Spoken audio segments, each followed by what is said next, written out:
ICGI, tapi Anda harus mulai hutang mulai saat ini. Jadi mulai hutang itu adalah harus. Mereka waktu itu bawa ICGI dan Freeport itu untuk saya, itu yang membawa Namru itu begitu. Dan Namru ternyata bercokol dari tahun 70 sampai saya menjadi Menteri Kesehatan.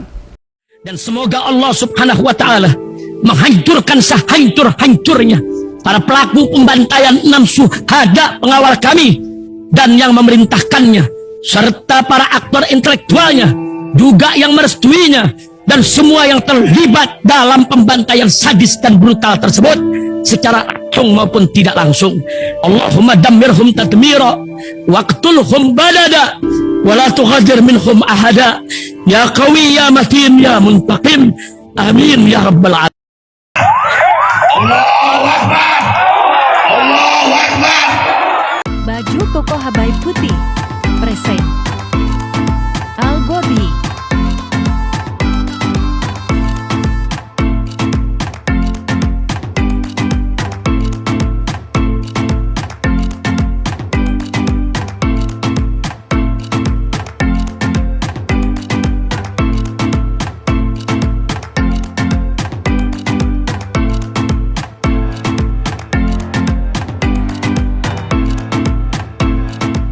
Sejahtera untuk kita semua.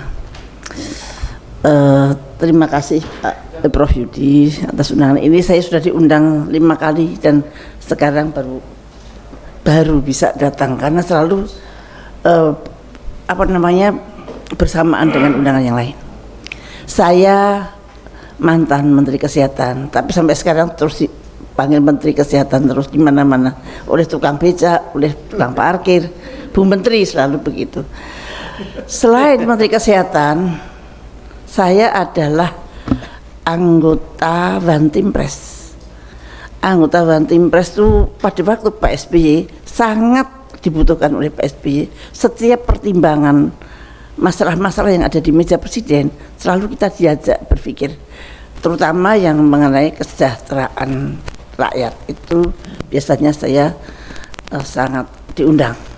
Dan di situ saya mengenal negara saya. Dan benar-benar saya bingung bagaimana saya harus membetulkan negara ini pada track yang sama, pada track yang benar. Saya melihat bahwa Pancasila dan Undang-Undang Dasar 45 itu yang sebetulnya bisa menolong kita untuk mencapai cita-cita kemerdekaan, ternyata sudah terlukai dari sejak lama.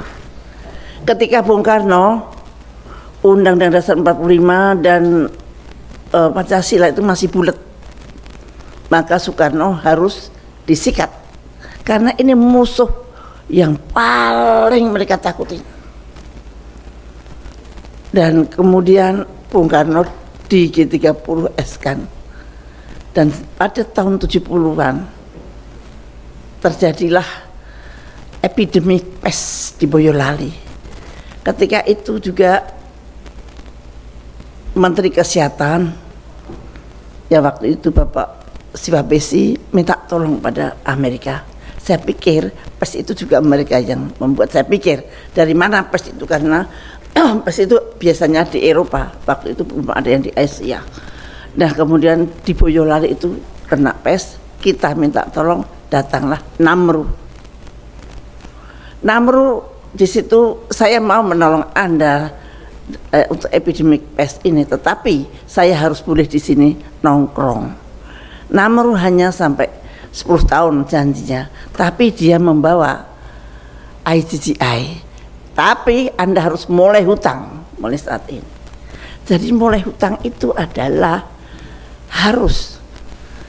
Mereka waktu itu bawa ICGI dan Freeport itu untuk saya, itu yang membawa Namru itu begitu. Dan Namru ternyata bercokol dari tahun 70 sampai saya menjadi Menteri Kesehatan, di mana menurut saya itu sangat berbahaya karena anggota Namru, peneliti Namru, ya karena Namru berselimut sebagai organisasi penelitian kesehatan dan dia tinggal di punggung saya, di tanahnya Menteri Kesehatan. Dan itu anggotanya ada 60-an, itu semua marinir Amerika Serikat.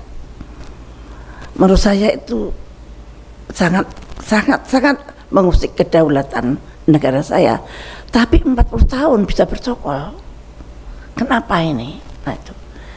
Ternyata ketika Pak Harto itu masih malu-malu untuk mencederai Pancasila dan UUD 45. Dia hanya berselingkuh, tapi frame Pancasila dan UUD 45 itu dia jaga.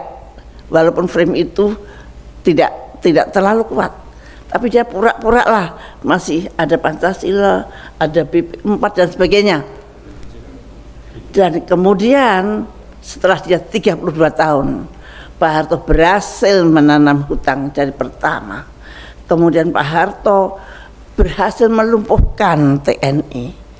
TNI yang tadinya bedilnya menuju ke musuh negara, mereka dilumpuhkan.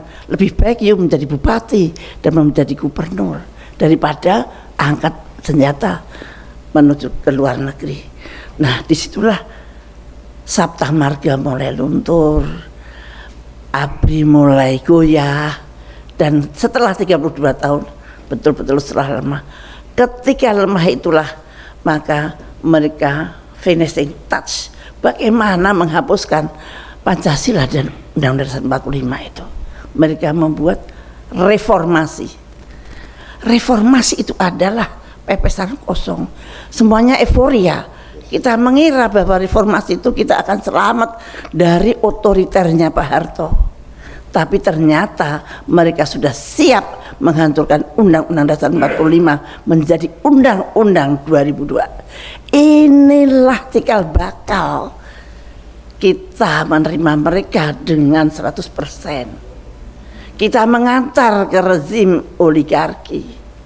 Tanpa Undang-Undang 2002 kita tidak akan bisa ke sana.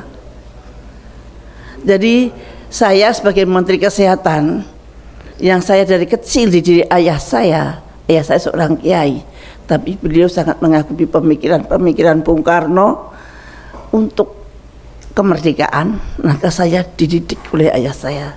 Saya selalu disuruh mendengarkan pidato Bung Karno, disuruh meresumekan, dan kemudian diajak diskusi. Sampai saya hafal pidato Bung Karno itu, dan itu menjadi darah daging saya. Maka ketika saya menjadi Menteri Kesehatan, saya dengan inosennya saya menjalankan itu. Pegangan saya adalah preambul Undang-Undang Dasar 45. Saya harus melindungi rakyat saya. Saya harus melindungi rakyat saya dan tanah tumpah darah saya. Itu sudah mengalir di darah daging saya. Tetapi apa yang saya hadapi? Yang saya hadapi, saya selalu melawan arus. Why? Dan saya baru tahu, ternyata yang melawan arus itu yang salah adalah saya. Yang menghambat saya untuk melindungi rakyat saya, untuk berbakti pada rakyat saya, justru mereka punya undang-undang yang sah, yaitu di Undang-Undang 2002. Nah, inilah yang buntutnya sampai sekarang ini. Saya selama menjadi Menteri Kesehatan, apapun saya lawan. Saya menurunkan harga obat sampai 70%, saya dibantai oleh DPR. Loh, saya bekerja untuk rakyat, bukan untuk siapa-siapa. Bayangkan saja bapak-bapak dan ibu-ibu, barangkali Anda tidak membayangkan bahwa WHO itu memerintahkan pemerintah tidak boleh punya rumah sakit. Saya nangis, bagaimana kalau pemerintah tidak punya rumah sakit. Saya matur ke Pak SBY, Pak SBY, Anda itu seorang presiden yang dipimpin, yang dipilih oleh rakyat, yang pertama kali adalah Pak SBY. Kemudian Anda nggak punya rumah sakit untuk rakyat. Apa kata rakyat, Pak? Loh, kok bisa begitu, Bu? Iya, saya kedatangan cukong yang diantarkan oleh elit yang sangat saya hormati. Mereka akan membeli rumah sakit pemerintah semua. Dan Kemudian saya selamatkan itu dengan BLU. BLU itu saya yang membuat untuk melawan arus itu. Alhamdulillah sampai sekarang. Dan ternyata WHO itu mempunyai program itu. Tidak hanya di Indonesia, di mana-mana. Karena pada suatu saat Menteri Kesehatan Thailand minta tolong pada saya. Madam, saya minta tolong. Saya mau mengajukan resolusi supaya pemerintah mempunyai rumah sakit. Wow, kenapa? Karena tidak boleh pemerintah punya rumah sakit. Itu loh yang namanya nekolim kalau saya bilang. Kalau ininya neoliberalisasi, tapi menurut saya apapun juga itu adalah nekolim. Nekolim bercokol di Indonesia secara terang-terangan itu setelah 2002. Dan saya menjadi menteri 2004. Betapa pahitnya, karena 2002 berjalannya itu di 2004 itu. BPJS itu adalah proksi. BPJS itu adalah tidak cocok dengan Undang-Undang Dasar 45.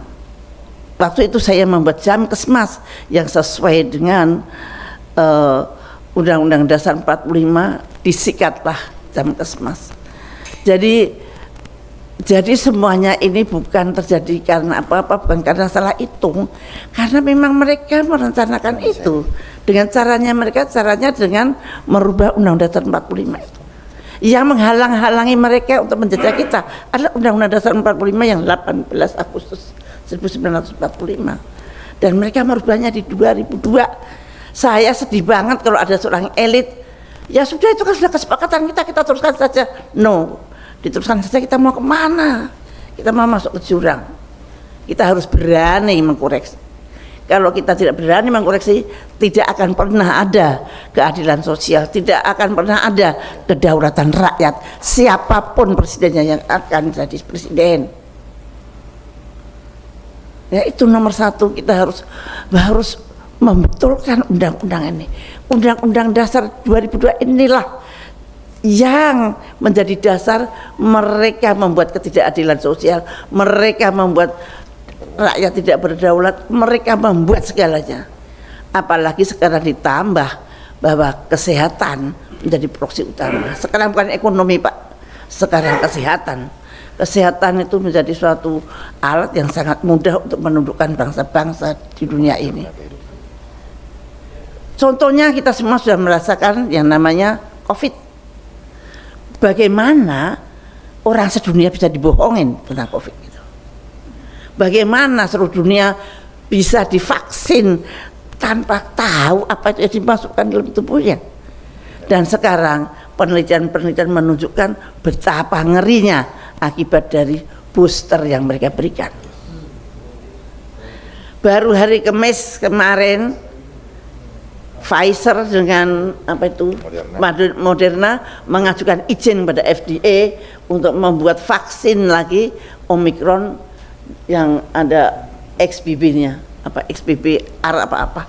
Artinya mereka akan membuat penyakit lagi. Nah, seperti itu. Kalau kita terus seperti ini, kapan kita mau selamat? Bapak-bapak, kita harus berhenti untuk bersangka baik tata cara di negara ini. Kita harus mencari jalan dengan cerdas, mencari jalan keluar dengan cerdas. Kalau menurut saya, ya harus ada revolusi konstitusi tanpa ampun. Nggak bisa lagi dengan 2002.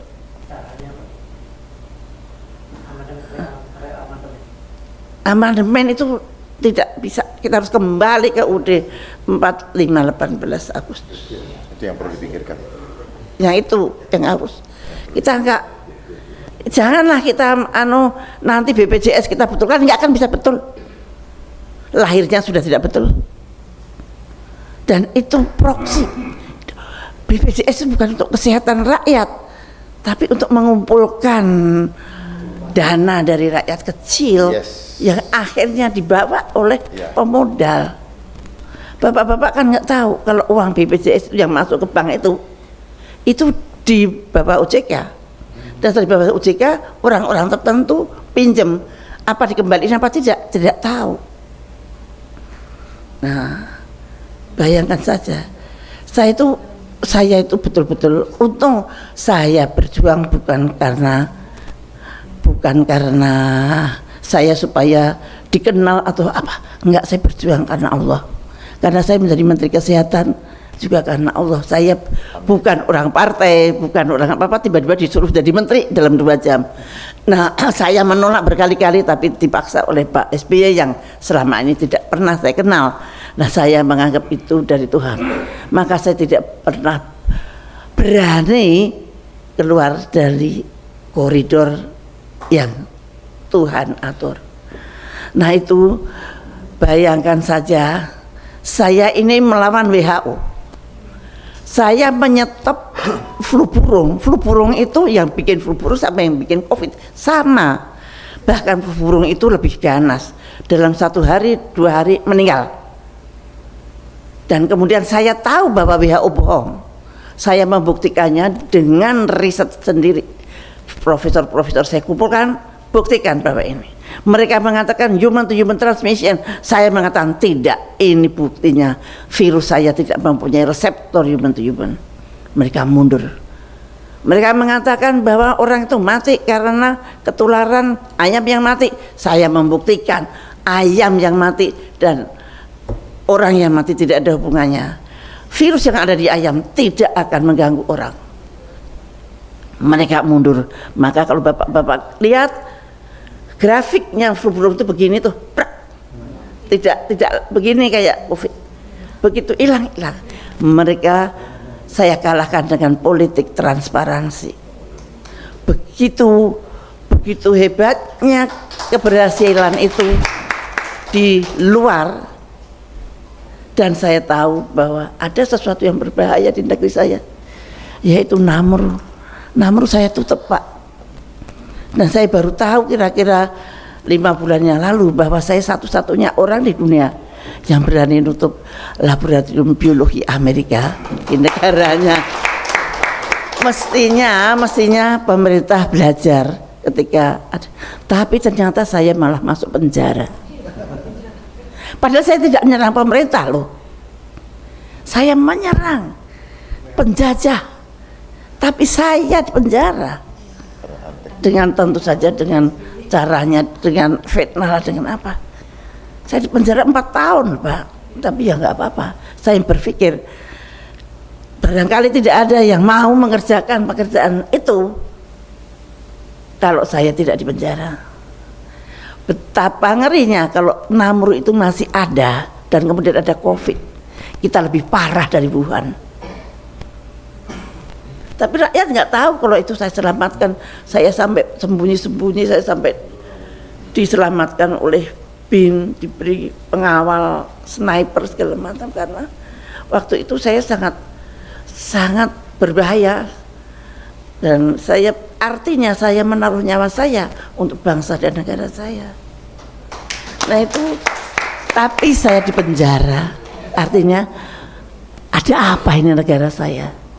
Tapi saya sudah tahu persis, dan bahkan pada waktu di penjara teman-teman saya dari luar pada nengok, dan saya tahu siapa yang memenjara saya, dan saya pasrah pada Allah. Allah selalu mempunyai rencana sendiri, dan alhamdulillah saya masih hidup sekarang, masih bisa bicara di sini, dan Allah barangkali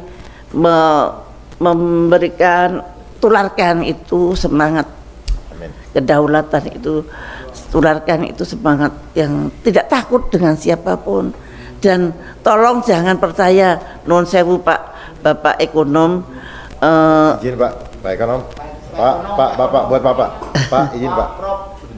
Nuwun sewu, aku baru mau ngomong sama Pak. Nuwun sewu, angka-angka itu saya dari dulu tidak pernah percaya. Angka-angka itu dari BPS, kadang saya kan di sidang kabinet. Misalkan angka itu tidak begitu bagus, presidennya, mbok jangan begitu, tolong diturunin sedikit. Saya selalu berantem itu.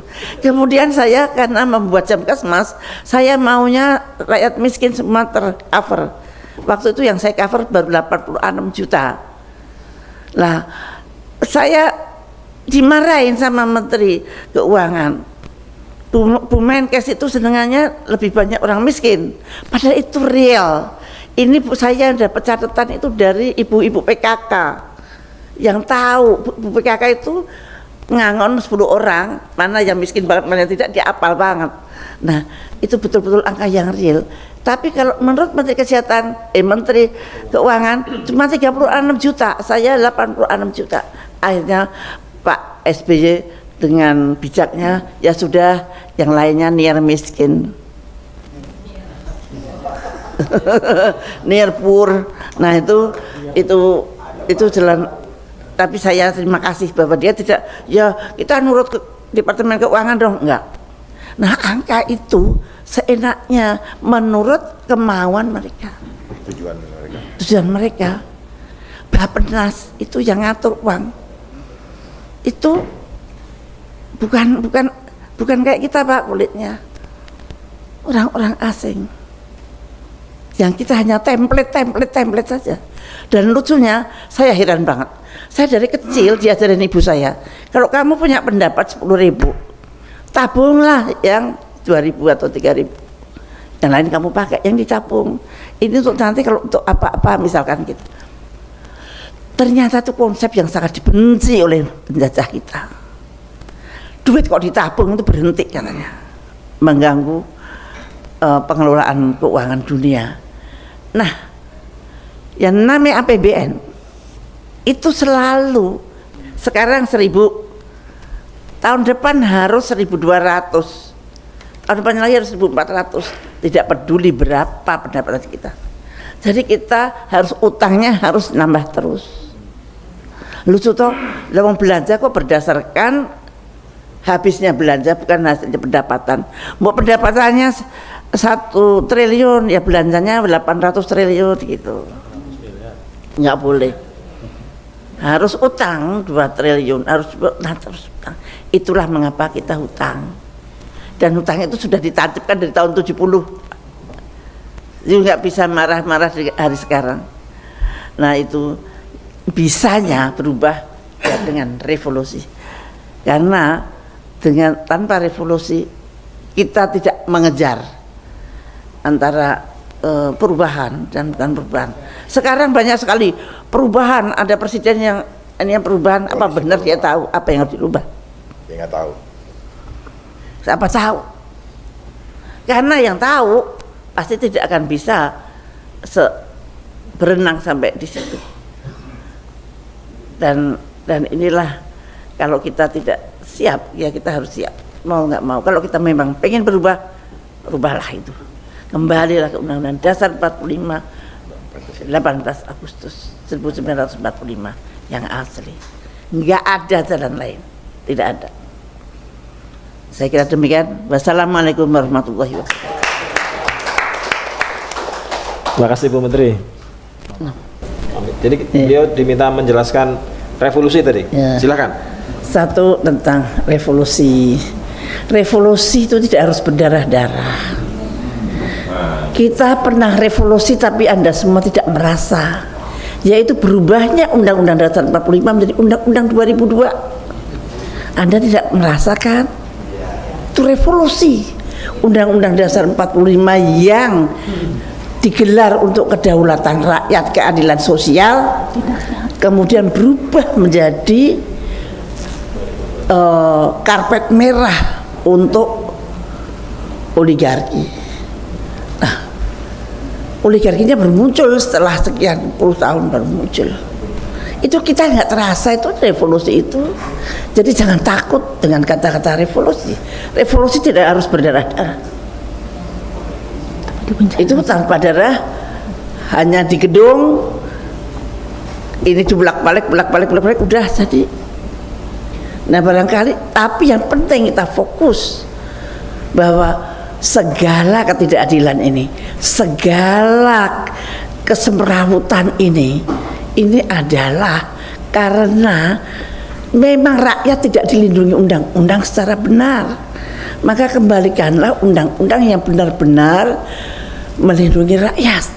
Dan itu kita sudah punya Undang-Undang Dasar 45 yang dahulu Yang sekarang ini undang-undang 2002 tuh. Jadi jangan takut. Dan anda yang di sini ini orangnya beruntung. Padahal lapisan rakyat kita di sana ada yang kalau mau makan dia harus menggoyimkan diri atau membinatangkan dirinya. Nah, itu dia. Karena kalau tidak nyolong, tidak ngerebut, tidak jahat, dia tidak bisa makan. Banyak tuh. Karena undang-undang ini, Anda melihat itu kok yang ini kaya banget, yang ini miskin banget. Itu tadi yang di apa namanya, yang ditayangkan ini rakyat begini-begini, itu semua karena bahwa apa yang berjalan tidak adil itu dilindungi undang-undang baru ini, undang-undang 2002. Kayak apa juga Anda mau berusaha, menurut saya tidak pas gitu kalau tidak fokus ke sana. Nah, caranya bagaimana caranya? Caranya kita fokus ke sana. Tentu saja kita harus cerdas. Tentu saja kita tidak ceroboh sehingga rakyat semua berkorban. Tapi memang suatu perubahan biasanya memang mengorbankan lah. Kita merdeka juga berapa ratus ribu yang meninggal karena merdeka. Nah, itu memang itu suatu keniscayaan. Kalau ada suatu perubahan pasti juga ada korbannya, itu pasti. Nah, yang penting adalah fokus. Prof Yudi ini saya kira juga setuju kalau akan kembali ke sana, tapi makanya kita berkumpul, kita mencari jalan yang cerdas. Kita cari momentum. Lah, momentum ini hanya dari Allah. Momentum ini hanya dari Tuhan. Kalau kita cerdas, kita mempunyai suatu jiwa yang bersih, itu momentum itu akan ketangkap. Tapi kalau tidak, kita hanya memikirkan keduniawian saja. Sekarang saya sudah dapat kerjaan enak-enak, nah ini nah itu akan sangat sulit. Jadi memang kalau berjuang untuk negara, berjuang untuk rakyat, itu memang kita harus betul-betul ikhlas dan sabar, dan hanya karena Tuhan kita diberikan kehidupan oleh Tuhan. Itu sebetulnya kita harus menegakkan kebenaran, dan Tuhan selalu berada di orang-orang yang tertindas. Maka jangan ragu-ragu untuk menolong orang-orang yang tertindas. Satu itu barangkali jalannya Mbak tadi, Mbak bagaimana solusinya? Solusi yang utama itu memang harus berubah undang-undang itu, karena segala kejahatan ini dilindungi oleh undang-undang itu, Mbak. Nah, caranya bagaimana? Nah, itu yang kita bicarakan bersama. Jangan sampai berdarah-darah, jangan sampai ini. Orang kalau dengar revolusi udah alergi. Padahal kita pernah berevolusi tapi tidak terasa. Yaitu berubahnya Undang-Undang Dasar 45 ke Undang-Undang 2002. Apa yang Bapak rasakan? Enggak ada. Tahu-tahu loh. Sekarang kok orang asing bisa milikin tanah di tempat kita? Banyak. Dulu nggak bisa tuh. Loh, sekarang kalau orang asing beli rumah nggak perlu pinjam nama kita, tapi dia nama dia sendiri juga bisa. Loh, sekarang KTP ternyata orang asing juga harus punya KTP. Kaget. Nah, itu ada semua di Undang-Undang Dasar 2002. Anda mau ngapain saja nggak akan bisa, karena Undang-Undang 2002 itu yang. Lah, kita cuma dihibur seperti angka-angka Prof. Fasri Jalal tadi. Angka-angka itu begini, caranya memperbaiki gimana? Nggak bisa kalau undang-undang itu tidak dibetulkan. Bisa simsalabim. Kalau keadaan kita terus seperti sekarang ini, ya sampai kapan? Makanya kita mudah-mudahan para pemimpin mendapatkan suatu petunjuk Tuhan, ada suatu momentum, dan saya merasa momentum itu sebetulnya sudah dekat. Momentum ini ada, dan mudah-mudahan para elit, para tokoh-tokoh bisa menggunakan ini dengan sebaik-baiknya, sehingga kita bisa mengadakan suatu revolusi yang silent. Mudah-mudahan yaitu revolusi konstitusi. Itu bisa silent dan tidak berdarah-darah.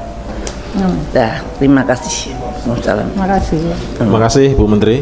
Wassalamualaikum warahmatullahi Waalaikumsalam warahmatullahi Pak Harto. wabarakatuh. Bismillahirrahmanirrahim guys, sekarang ada babe rolen, babe roti molen. Roti ini dibuat yang pasti rasanya enak ya, ada 3 rasa.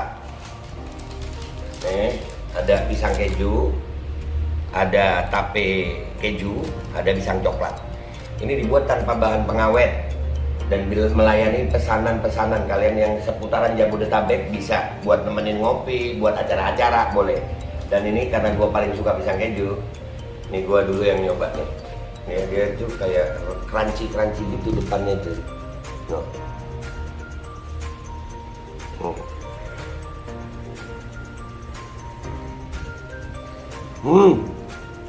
Lo tahu kerennya di depan nih, terus di dalamnya empuk.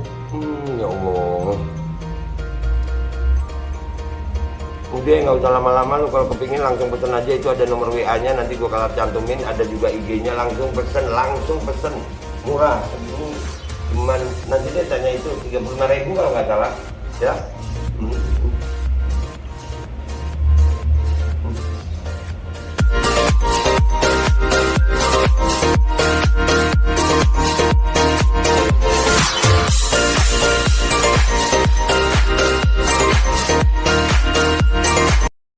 Assalamualaikum warahmatullahi wabarakatuh. Guys, alhamdulillah gue lagi di Jember dan gue dapat produsen Golden Pro MHA Vito.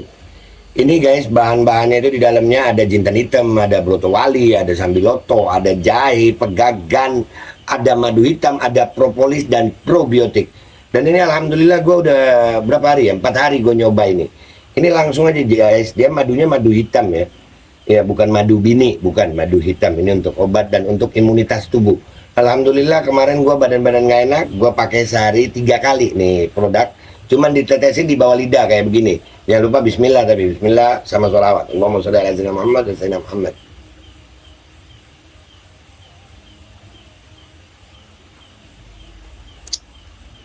Dah begitu aja, sehari 3 kali. Kalian langsung hubungi nomor yang tertera di bawah ini. Ini insya Allah bisa membuat badan kita tahan terhadap segala macam infeksi dari luar untuk imunitas tubuh. Dah gitu aja, langsung pesan ya, ini nomornya.